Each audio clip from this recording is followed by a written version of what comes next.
โสดาพระอารามหลวงในเมื่อค่ำยามเย็นในวันนี้ก็ขอเจริญสุขเจริญพรกับญาติโยมแถมครั้งหนึ่งวันนี้ก็เป็นวันพุธที่23ธันวาคมพุทธศักราช2563ก็เป็นช่วงที่จะหมดสิ้นในพุทธศักราช2563เหลือแถมบักกี่วัน7 วัน8 วันก็จะเข้าสู่พุทธศักราชใหม่เริ่มต้นของปีใหม่วันใหม่เดือนใหม่ในวิถีชีวิตของโลกเฮาของคนเฮาเราท่านทั้งหลาย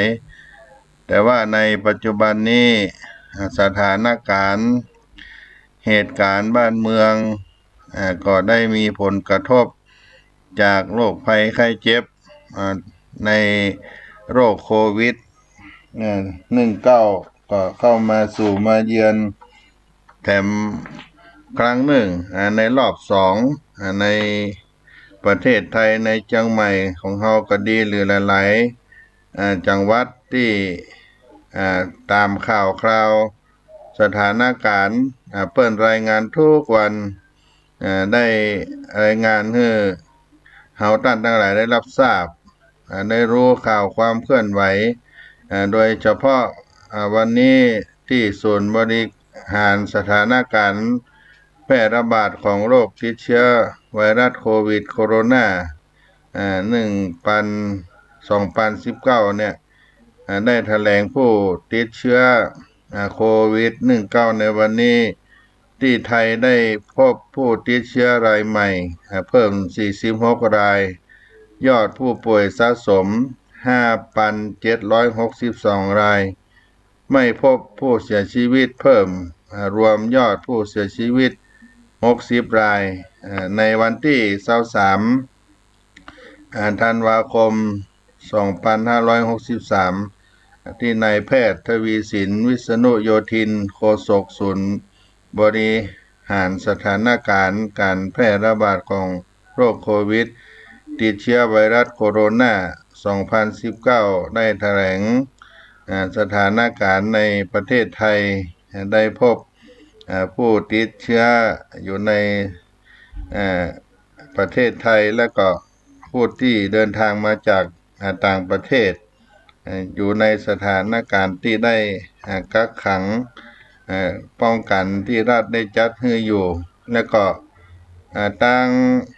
คณะสงฆ์จังหวัดเชียงใหม่ของเฮาก็ได้มีการประกาศให้ได้รับทราบกันในจังหวัดเชียงใหม่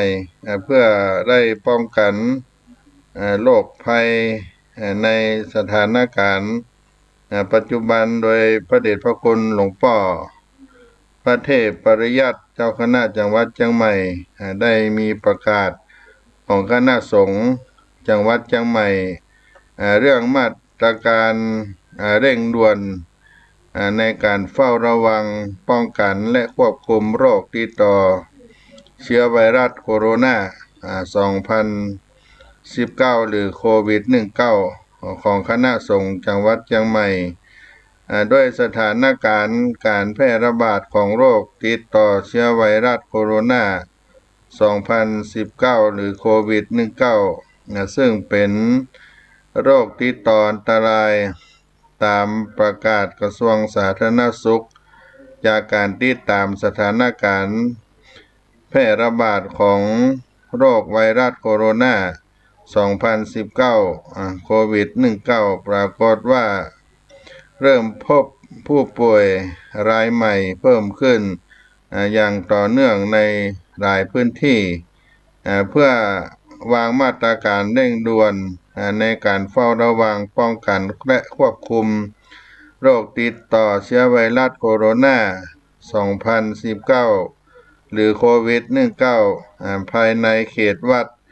และเป็นแนวปฏิบัติสำหรับวัด พระภิกษุสามเณรในจังหวัดเชียงใหม่อาศัยอำนาจตามกฎหมายมหาเถรสมาคมฉบับที่ 23พุทธศักราช 2541 ว่าด้วยระเบียบการปกครองคณะสงฆ์ข้อ 15วงเล็บ 5 เจ้าคณะจังหวัดเชียงใหม่จึงออกประกาศเพื่อให้คณะสงฆ์จังหวัดเชียงใหม่ถือปฏิบัติดังนี้ 1. งดงานกิจกรรมทางพระพุทธศาสนาที่มีประชาชนร่วมงานจำนวนมากเช่นกิจกรรมงานวัดงานประจำปี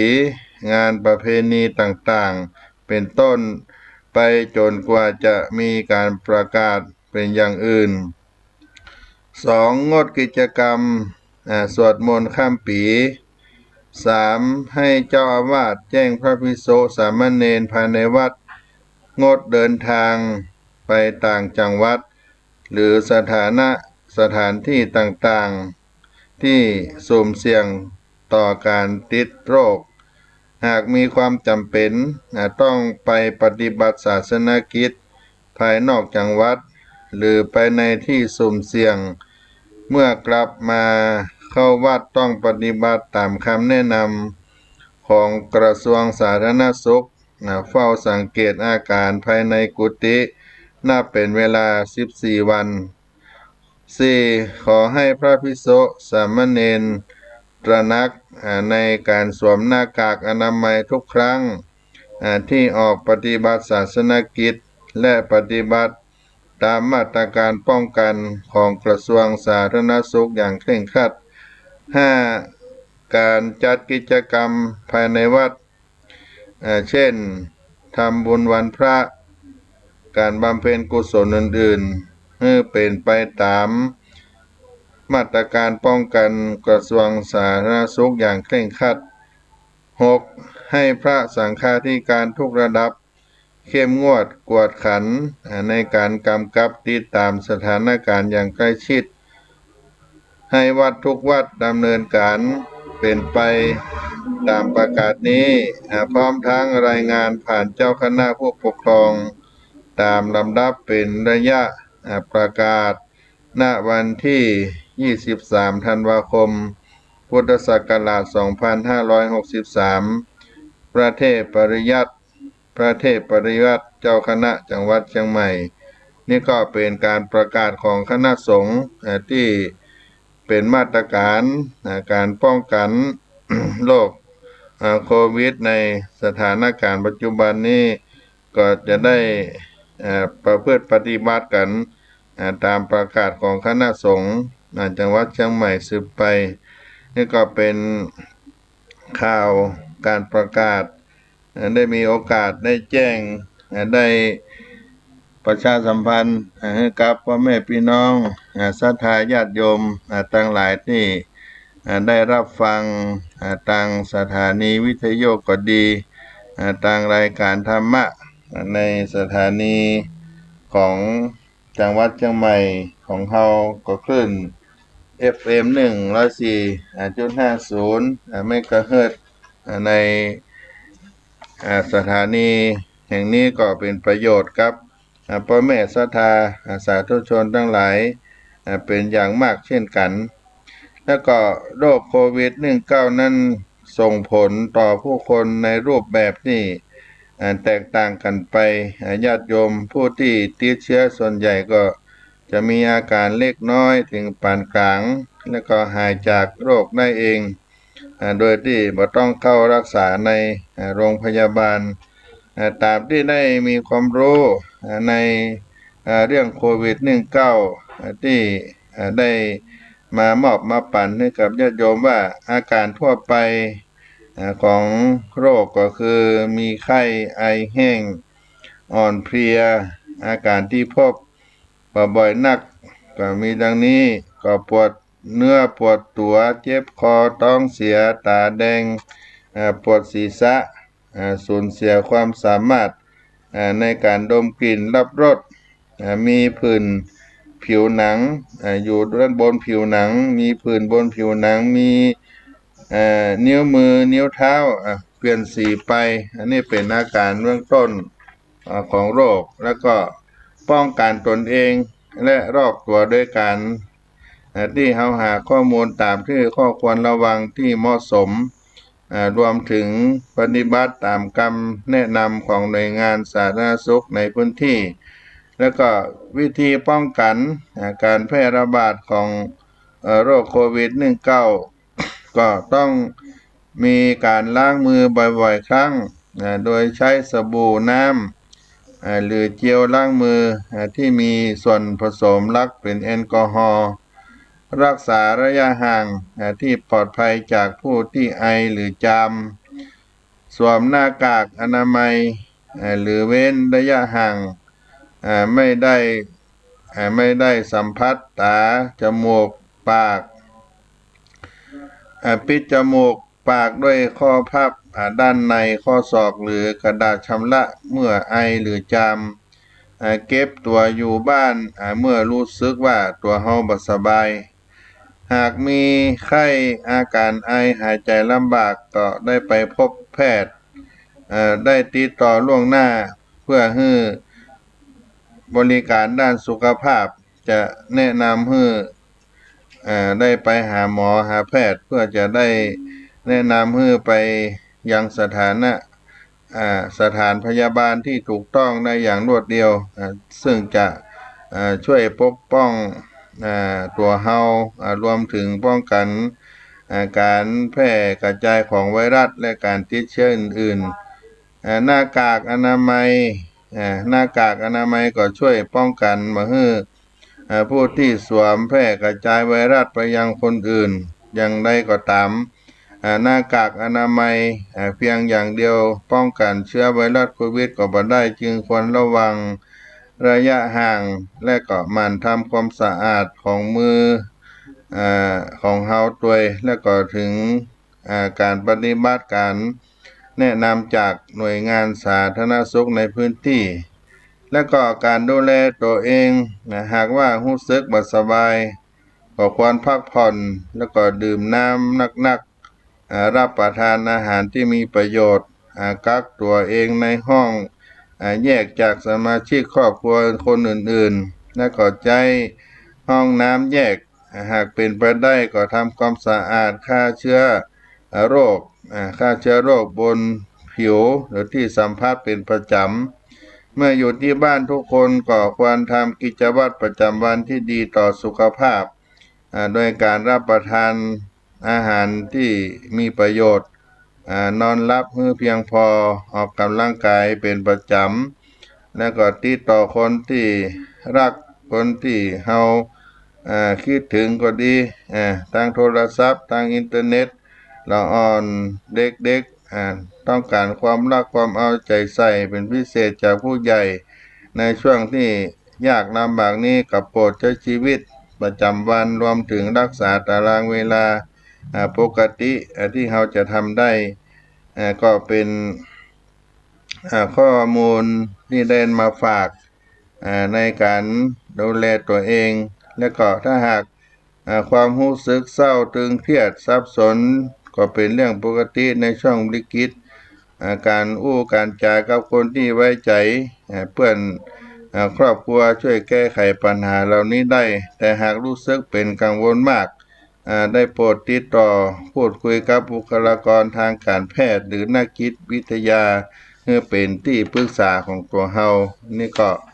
เป็นข้อมูลการดูแลสุขภาพนำมาฝากท่านผู้ฟังทางรายการเสียงธรรมพระธรรมจาริกวัดศรีโสดาพระอารามหลวงญาติโยม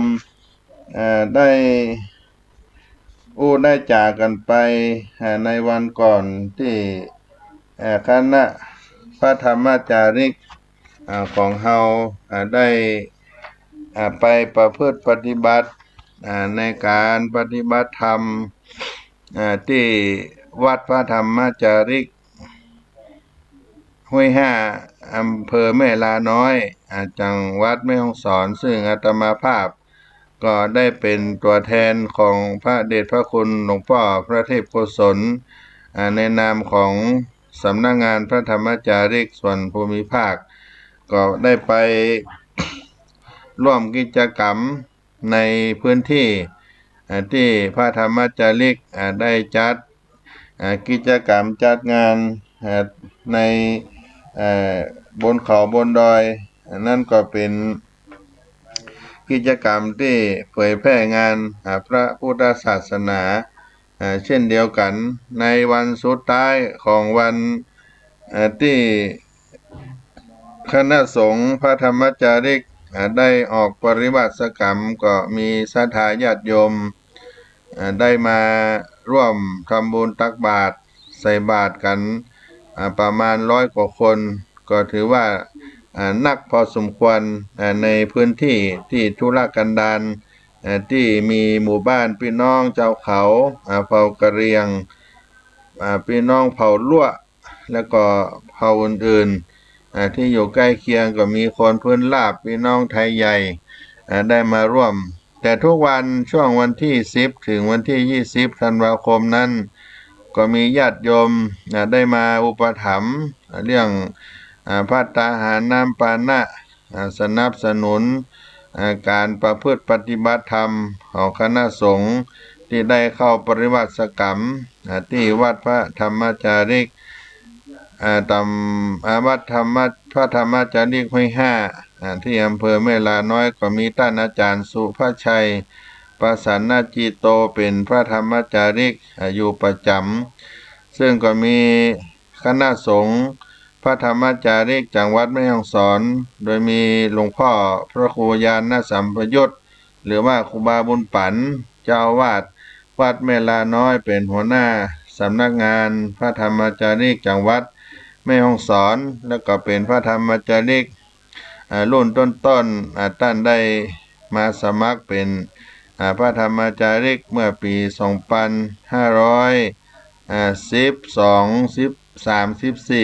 เป็นต้นมาจนถึงปัจจุบันนี้ก็ได้อุปถัมภ์ในการจัดกิจกรรมของคณะพระธรรมจาริกจังหวัดแม่ฮ่องสอนทุกรูปก็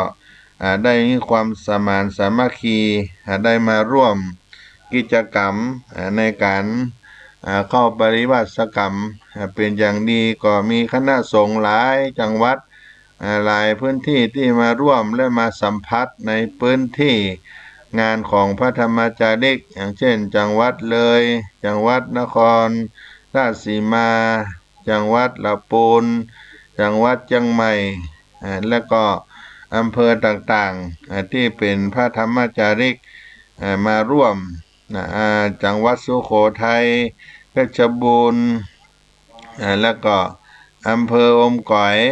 อำเภอแม่วางอำเภออมก๋อยแม่วางอำเภอ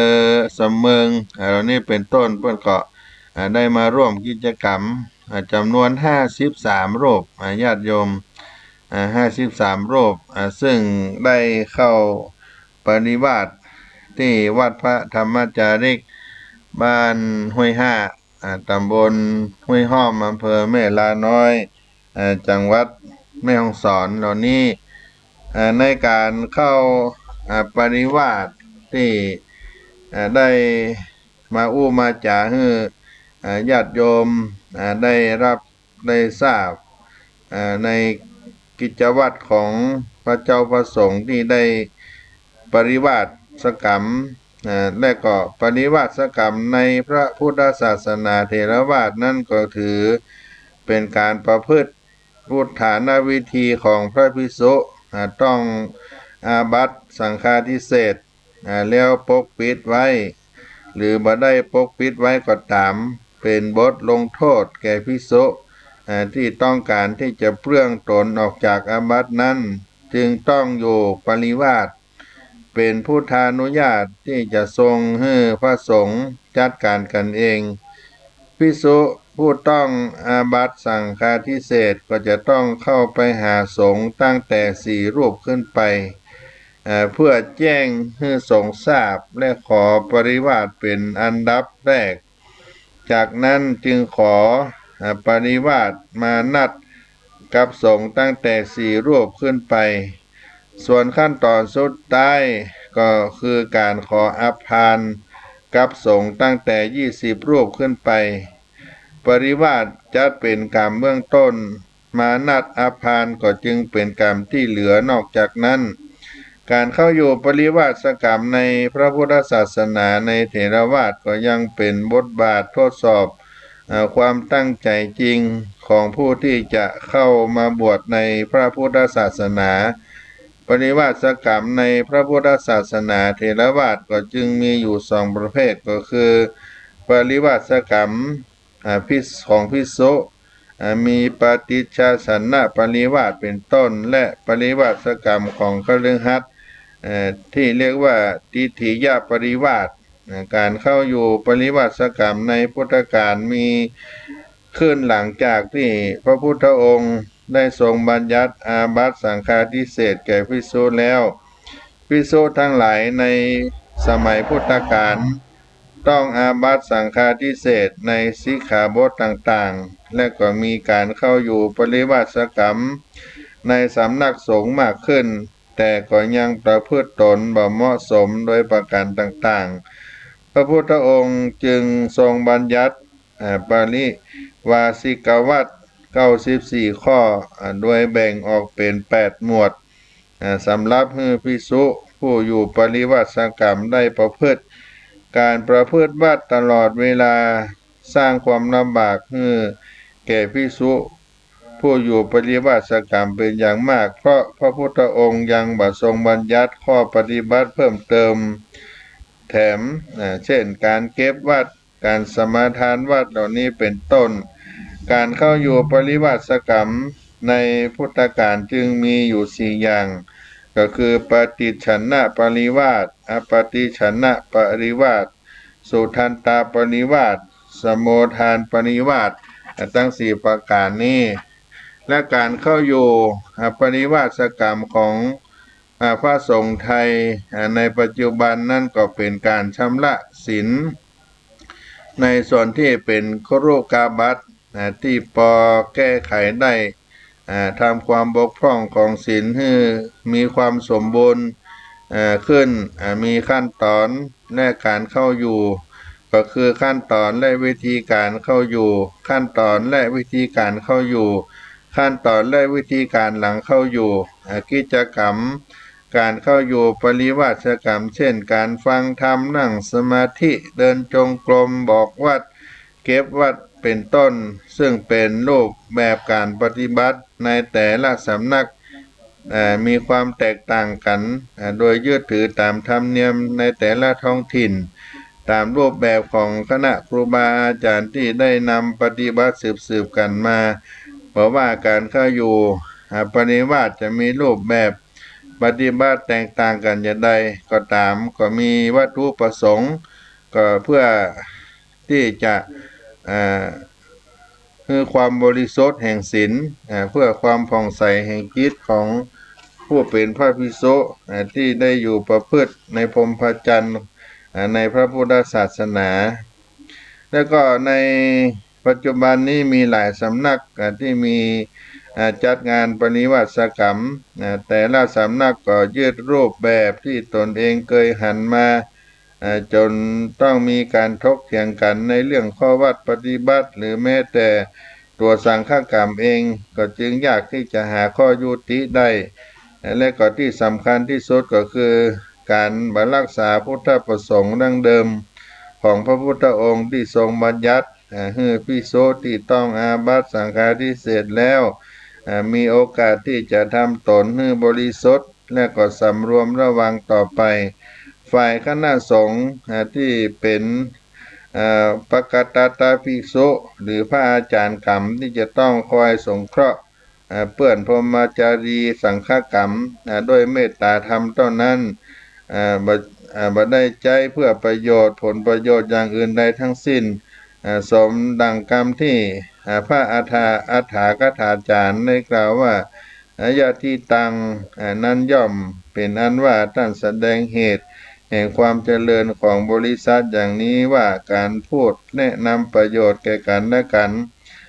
การยังกันและการนึกออกจากอาบัตินั้นๆการอยู่ปริวาส กรรมเป็นพุทธานุญาตที่โดยมีพุทธประสงค์ช่วยกันชำระมลทินความบกพร่องทางศีลให้พระสงฆ์ด้วย ได้ให้ช่วยกันแก้ปัญหากรุกาบัตคำว่าสังฆาทิเศษนั่นก็หมายความว่าหมวดอาบัติอันจำต้องปรารถนาสงฆ์ในกรรมเบื้องต้นและกรรมที่เหลือก็หมายความว่าภิกษุที่ต้องอาบัติสังฆาทิเศษแล้วต้องเข้าไปหาคณะสงฆ์ตั้งแต่4 รูปขึ้นไปเพื่อแจ้งให้สงฆ์ทราบและขอปริวาสเป็นอันดับแรกจากนั้นจึงขอมานัดกับสงฆ์ตั้งแต่4 รูปขึ้นไปส่วนขั้นตอนสุดท้ายการขออาภาลจึงจัดเป็นกรรมที่เหลือสำหรับความเป็นมาของการประพฤติพุทธานาวิธีนั้นมีขึ้นหลังจากที่พระพุทธเจ้าได้ทรงบัญญัติสิกขาบทอาบัติสังฆาทิเศษแก่ภิกษุแล้วต่อมาก็มีภิกษุจำนวนมากมีพระอุทายีเป็นต้น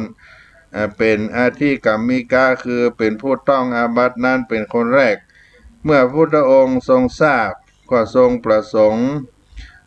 ทรงประชุมสงฆ์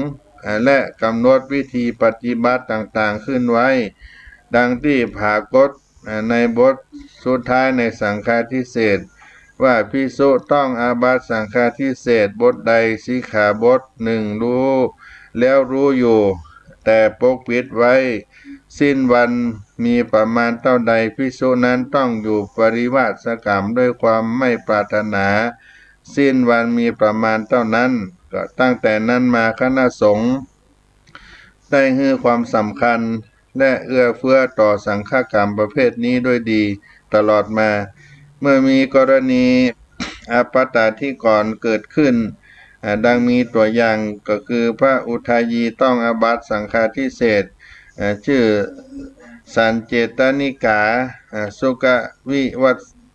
สุกวิสัตถีคือการเจาะจงใจทำให้น้ำอสุจิเคลื่อนแต่บ่ได้ปิดบังไว้แล้วเข้าไปหาสงฆ์พร้อมแจ้งความในข้อนั้นให้ทราบภิกษุเหล่านั้นจึงกราบทูลพระผู้มีพระภาคเจ้าพุทธองค์ก็ซึ่งทรงได้ตรัสว่าดูก่อนภิกษุทั้งหลายเหตุผลนั้นแล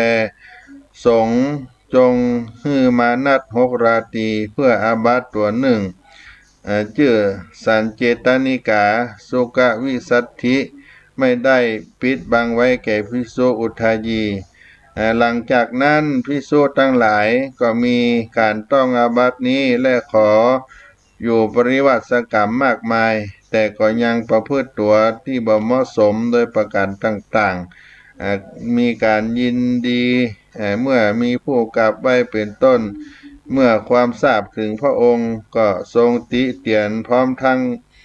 ทรงบัญญัติปาริวาสิกวัตร94 ข้อโดยแบ่งออกเป็น8 หมวดสำหรับให้ภิกษุผู้อยู่ปริวาสประพฤติทั้งนี้เพื่อให้เกิดความเลื่อมใสแก่ผู้ที่ยังบ่เลื่อมใสและทำให้ผู้ที่เลื่อมใสอยู่แล้วให้เกิดความเลื่อมใสมากขึ้นนอกจากนี้ยังทรงบัญญัติข้อปฏิบัติบางประการเพิ่มเติมเช่นการบอกวาดการสมาทานวัดเป็นต้นสาเหตุเพราะการประพฤติวัดตลอดเวลานั้นสร้างความลำบากแก่ภิกษุที่อยู่ปริวาสกรรมเป็นอย่างมากดังที่มีเรื่องเล่าว่าภิกษุชาวเมืองสาวัตถีกำลังอยู่ปริวาสกรรมบ่สามารถจะชำระหรือประพฤติปริวาสให้บริสุทธิ์ได้เพราะมีภิกษุอาคันตุกะเข้ามาอยู่บ่อยๆต้องคอยบอกวัดอยู่ล่ำไปซึ่งกราบทูลเรื่องนั้นแก่พระผู้มีพระภาคเจ้าพระองค์ก็จึงทรงตรัสว่าดูก่อนภิกษุทั้งหลายเราอนุญาตให้เก็บวัดได้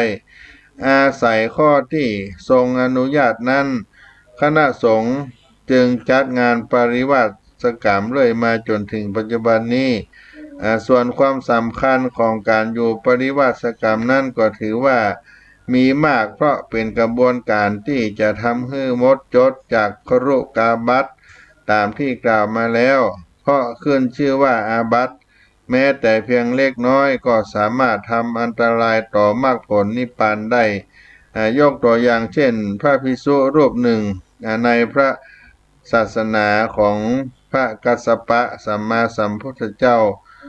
ลงเรือไปในทะเลแล้วก็เอามือจับใบตะไคร้น้ำก่อนึ่งไว้ เมื่อเรือแล่นไปโดยเร็วก็จึงทำให้ใบตะไคร้นั้นขาดไปโทษตามพระวินัยแล้วเป็นเพียงอาบัติปาจิตติแต่ภิกษุนั้นก็บ่ได้แสดงอาบัติเพราะคิดว่าอาบัติเล็กน้อย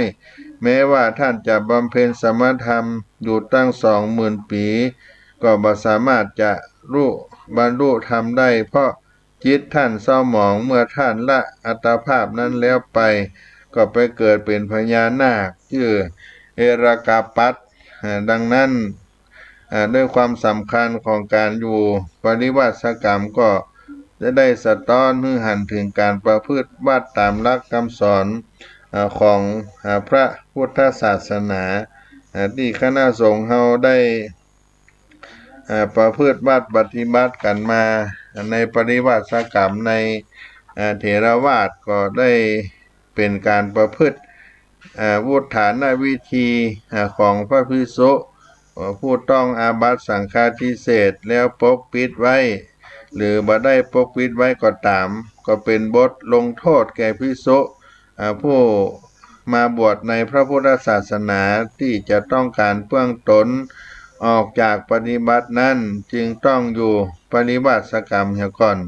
เป็นพุทธานุญาตโดยมีพุทธประสงค์ที่ทรงให้พระสงฆ์ได้จัดการกันเองโดยภิกษุต้องอาบัติสังฆาทิเศษก็จะแจ้งต่อสงฆ์ทราบว่าตนล่วงละเมิดอาบัติสังฆาทิเศษจะต้องเข้าไปหาสงฆ์ตั้งแต่4 รูปขึ้นไปเพื่อแจ้งให้สงฆ์ทราบและขอปริวาสเป็นรับแรกจากนั้นจึงขอปริวาสมานัดกับสงฆ์ตั้งแต่4 รูปขึ้นไปส่วนขั้นตอนสุดท้ายที่กล่าวก็คือการขออภานกับสงฆ์ตั้งแต่20 รูปขึ้นไปก็เป็นปริวาสนั้นก็เป็นกรรมเบื้องต้นมานัดอภานก็จึงเป็นกรรมที่เหลือนอกจากนั้นการเข้าอยู่ปริวาสกรรมในพระพุทธศาสนาเถรวาทก็ยังเป็นบททดสอบความตั้งใจของภิกษุผู้ที่จะเข้ามาบวชในพระพุทธศาสนาฉะนั้นเมื่อว่าโดยประเภทแล้วปริวาสกรรมก็มีอยู่2 ประเภทก็คือปริวาสกรรมของภิกษุมีปฏิฉันนะปริวาสเป็นต้นและปริวาสกรรมของคฤหัสถ์ที่เรียกว่าทิฏฐิยปริวาสการเข้าอยู่ปริวาสกรรมในสมัยพุทธกาลก็มีขึ้นหลังจากที่พระพุทธเจ้าทรงบัญญัติอาบัติสังฆาทิเศษแก่ภิกษุแล้วคณะสงฆ์ได้ให้ความสำคัญเอื้อเฟื้อต่อสังฆกรรมนี้โดยตลอดภิกษุทั้งหลายในสมัยพุทธกาลมีการต้องอาบัติสังฆาทิเศษในสิกขาบทต่างๆและมีการเข้าอยู่ปริวาสกรรมในสำนักสงฆ์มากขึ้นแต่ก็ประพฤติตนบ่เหมาะสมด้วยประการต่างๆพระพุทธองค์ก็จึงได้ทรงบัญญัติปริวาสิกวัตร94 ข้อที่ได้แบ่งออกเป็น8 หมวดสำหรับให้ภิกษุผู้อยู่ปริวาสกรรมได้ประพฤตินอกจากนั้นพระพุทธองค์ก็ยังได้ทรงบัญญัติข้อปฏิบัติเพิ่มเติมเช่นการเก็บวัดสมาทานวัดเป็นต้นเพราะการประพฤติวัดตลอดเวลาสร้างความลำบากให้แก่พระภิกษุผู้อยู่ปริวาสกรรมเป็นอย่างมากดังนั้นการเข้าอยู่ปริวาสกรรมของภิกษุในสมัยพุทธกาลก็จึงมีอยู่4 อย่างก็คือปฏิฉันนะปริวาส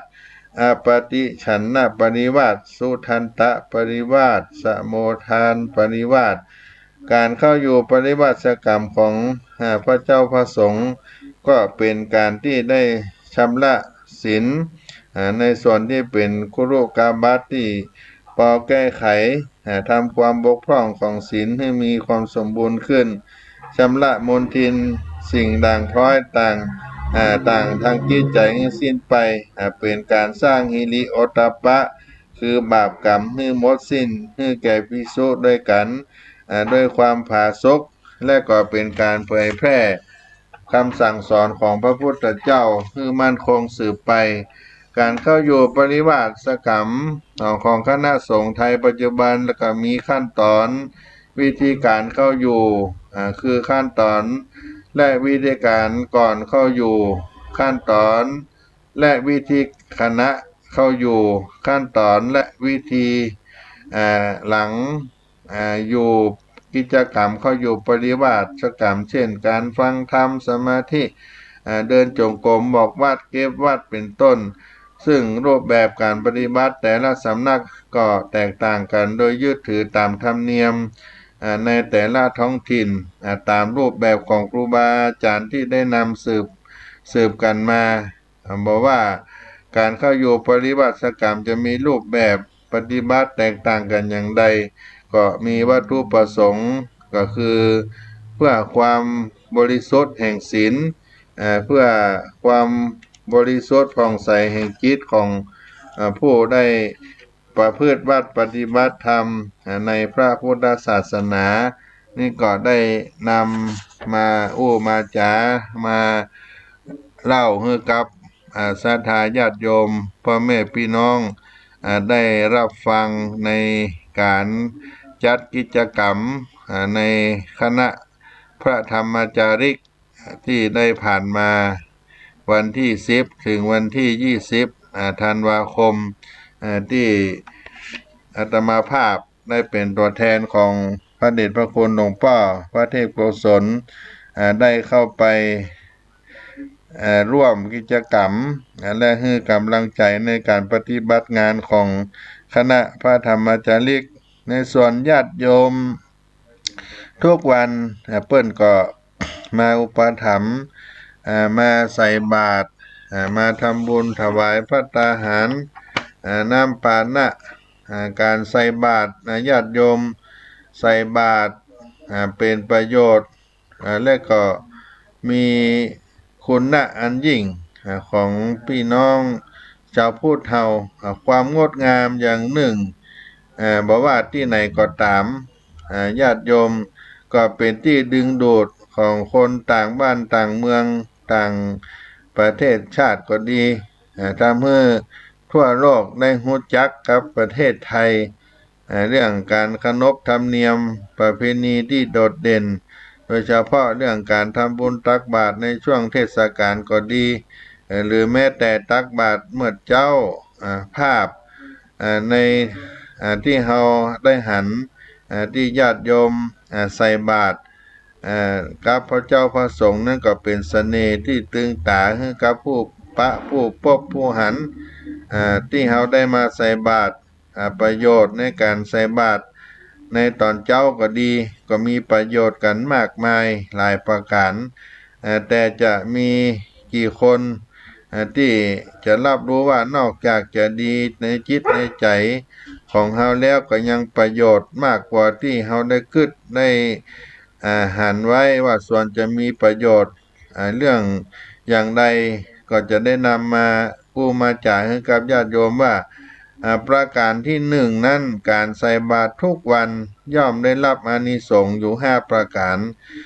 ที่ตามที่พระสัมมาสัมพุทธเจ้าทรงได้ตรัสไว้ก็คือตั้งแต่เป็นที่ฮักของคนทั้งหลายเป็นคนดีมีปัญญาย่อมชอบคบค้าสมาคมด้วยมีชื่อมีเสียงที่ดีงามเป็นผู้มห่างไกลธรรมและเมื่อตายแล้วก็ย่อมไปสู่สุคติสวรรค์ประการที่2การใส่บาตรทุกวันก็ทำให้จิตใจ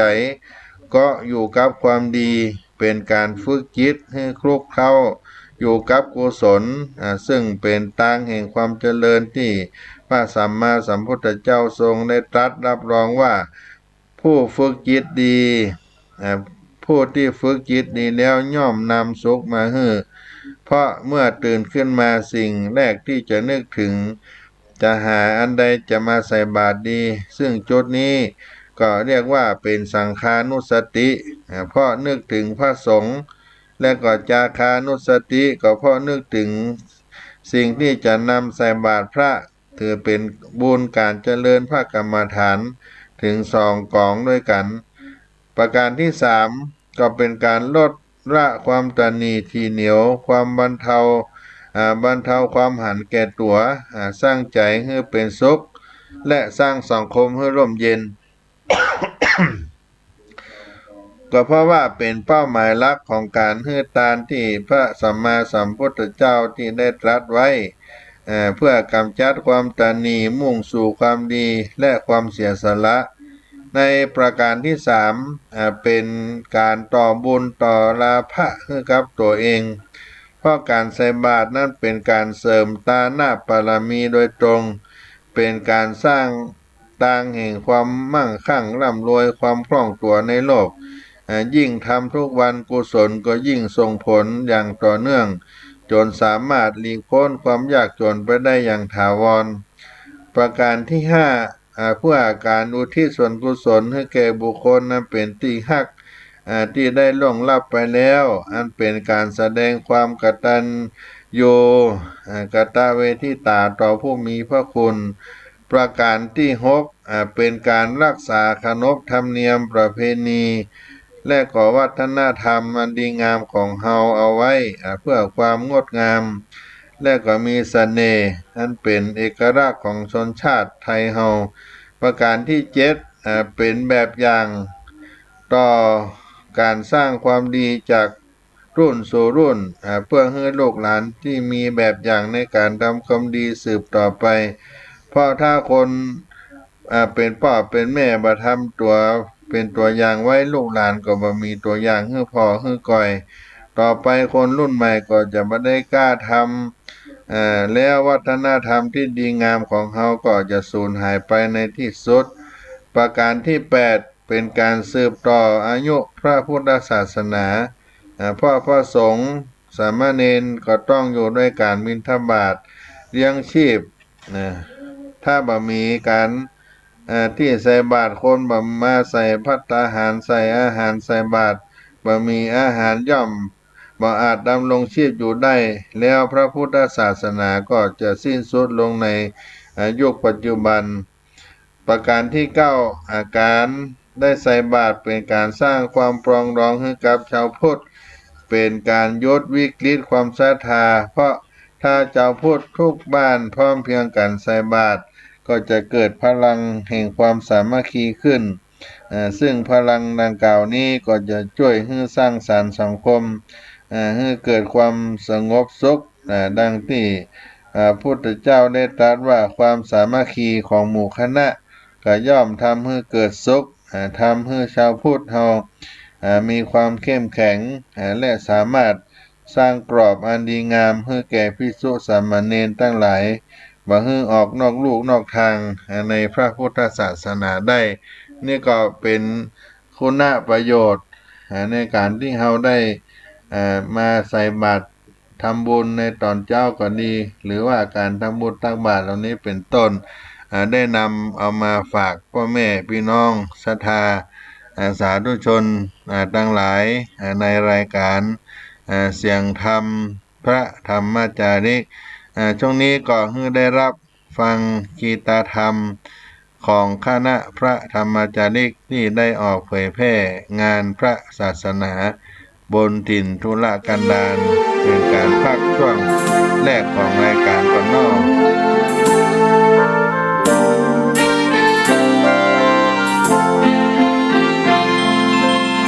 ดินแดนถิ่นดงทุรกันดารมีนามเรียกขานของศิษย์พระตถาคตผู้ออกเผยแผ่ธรรมะแก่ทุรชนมิให้มองมนหลบทุกข์ด้วยทางธรรมธรรมจาริก